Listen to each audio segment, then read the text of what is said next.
datang di StatEdu 2023. Pada kesempatan kali ini, kita akan membahas analisis multivariat. Buat teman-teman yang ingin mencatat atau memahami materi, silakan pause video ini agar teman-teman bisa memahami materi ini dengan lebih baik. Analisis multivariat adalah suatu metode yang digunakan untuk memahami struktur data berdimensi tinggi yang melibatkan lebih dari dua variabel. Fungsi analisis multivariat. Yang pertama, mengidentifikasi hubungan dan pola yang kompleks antara beberapa variabel. Yang kedua, memudahkan kita dalam mengelompokkan model berdasarkan kesamaan karakteristik. Yang ketiga, membuat model peramalan nilai suatu peubah yang akurat. Yang keempat, mengatasi kompleksitas data dengan merangkum informasi dari beberapa variabel ke dalam beberapa dimensi yang lebih rendah. Yang kelima, membantu menguraikan variabilitas total menjadi komponen-komponen yang dapat dijelaskan. Yang keenam, menguji hipotesis tentang hubungan dari beberapa variabel. Yang ketujuh, mengungkap pola atau hubungan yang sebelumnya tidak nampak dalam data. Dan yang terakhir, mengambil keputusan yang paling baik dalam berbagai analisis multivariat. Jenis-jenis analisis multivariat dapat dikelompokkan menjadi dua kelompok berdasarkan ada atau tidaknya variabel dependen dan variabel independen, yakni kelompok metode dependensi dan kelompok metode interdependensi. Dari kelompok-kelompok tersebut, nantinya jenis-jenis analisisnya akan dibedakan berdasarkan banyaknya variabel dan skala data yang digunakan oleh tiap variabel. Dependensi adalah suatu metode analisis multivariat di mana terdapat variabel atau kumpulan variabel yang diidentifikasi sebagai variabel dependen yang dapat diprediksi atau dijelaskan oleh variabel lain yang merupakan variabel independen. Analisis dependensi berfungsi untuk menerangkan atau memprediksi variabel terikat dengan menggunakan dua atau lebih variabel bebas. Sedangkan teknik interdependensi adalah analisis multivariat yang melibatkan analisis secara serentak dari semua variabel dalam satu kumpulan, tanpa membedakan antara variabel yang terikat ataupun variabel yang bebas.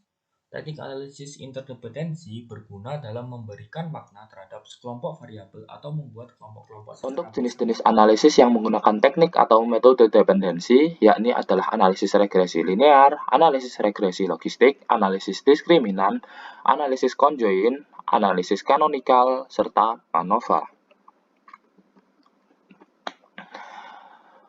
Untuk informasi mengenai banyak variabel dependen serta jenis data yang digunakan untuk variabel dependen serta variabel independen tertera pada tabel berikut. Silahkan pause atau jeda video ini apabila ingin mengamati informasi yang tertera pada tabel secara seksama.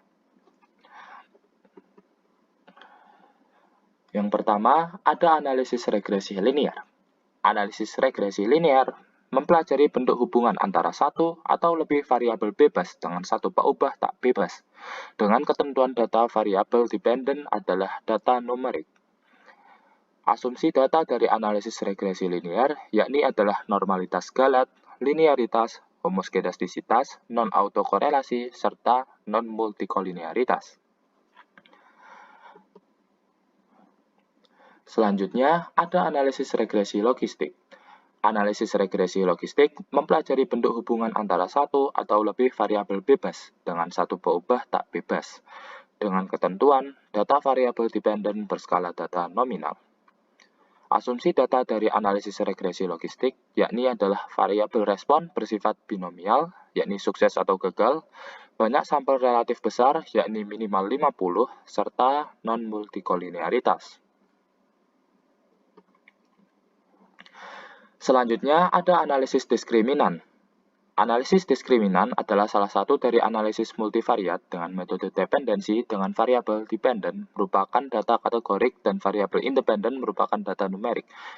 Analisis diskriminan bertujuan untuk mengklasifikasikan suatu individu atau observasi ke dalam kelompok yang saling bebas dan menyeluruh berdasarkan sejumlah variabel penjelas yang bersifat numerik. Asumsi data dari analisis diskriminan yakni adalah normalitas, non-multikolinearitas, linearitas, serta homogenitas. Selanjutnya ada analisis conjoint. Analisis conjoint adalah sebuah teknik statistika yang bertujuan untuk memahami preferensi responden terhadap suatu produk atau jasa. Analisis ini juga dikenal dengan istilah lain, yakni trade-off analysis. Asumsi data dari analisis conjoint yakni adalah independensi, normalitas, serta homogenastisitas. Selanjutnya, ada analisis kanonikal. Analisis kanonikal atau yang juga dikenal dengan istilah analisis korelasi kanonikal adalah bentuk pengembangan dari analisis regresi linear berganda yang bertujuan untuk mengkorelasikan secara simultan beberapa variabel terikat dengan beberapa variabel bebas. Perbedaannya dengan regresi linear berganda adalah regresi linear berganda hanya menggunakan satu variabel terikat dengan beberapa variabel bebas. Sedangkan pada korelasi kanonikal ini menggunakan beberapa variabel terikat yang akan dikorelasikan dengan variabel bebas. Untuk asumsi data dari analisis kanonikal ini yakni adalah normalitas, homogenitas covariance, linearitas, serta non-multikolinearitas. Selanjutnya ada analisis MANOVA. Analisis MANOVA atau Multivariate Analysis of Variance adalah analisis yang menyediakan suatu uji signifikansi simultan perbedaan rata-rata antara kelompok-kelompok untuk dua atau lebih variabel dependent. Asumsi data dari analisis MANOVA ini yakni adalah normalitas, homogenitas variance, homogenitas covariance, linearitas independensi, serta sensitivitas terhadap outlier. Selanjutnya, berikut adalah jenis-jenis analisis yang menggunakan teknik atau metode interdependensi, yakni adalah analisis multidimensional scaling, analisis korespondensi, analisis faktor, analisis cluster, serta model struktural. Yang pertama, ada analisis multidimensional scaling. Multidimensional scaling adalah suatu analisis yang bertujuan untuk mengubah penilaian konsumen berdasarkan kesamaan atau preferensi menjadi jarak yang diwakili dalam ruang multidimensi. Jika produk A dan B dianggap mirip oleh responden, maka analisis multidimensional scaling akan membuat jarak di antara keduanya pada ruang multidimensional lebih kecil dari seluruh jarak antara pasangan produk yang mungkin.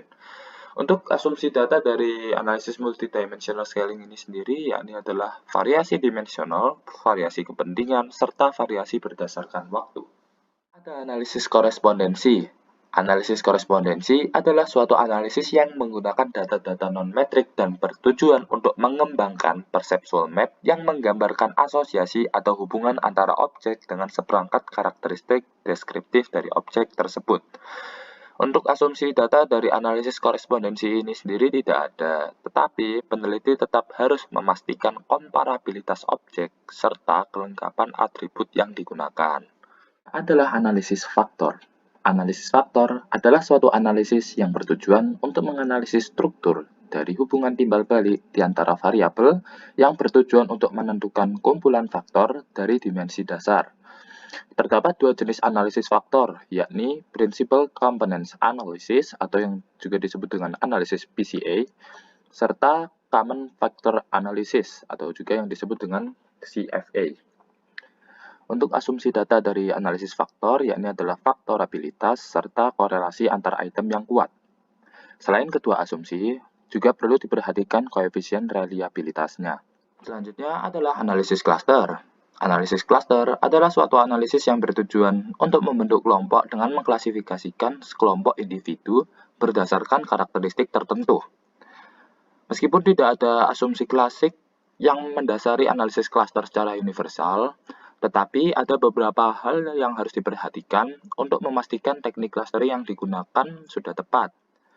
Yang pertama yakni adalah kemiripan atau jarak, lalu ada jumlah cluster, kekonvergenan, bentuk cluster, independensi data, skala atau rentang atribut, ada atau tidaknya outlier, serta ada atau tidaknya perubahan data.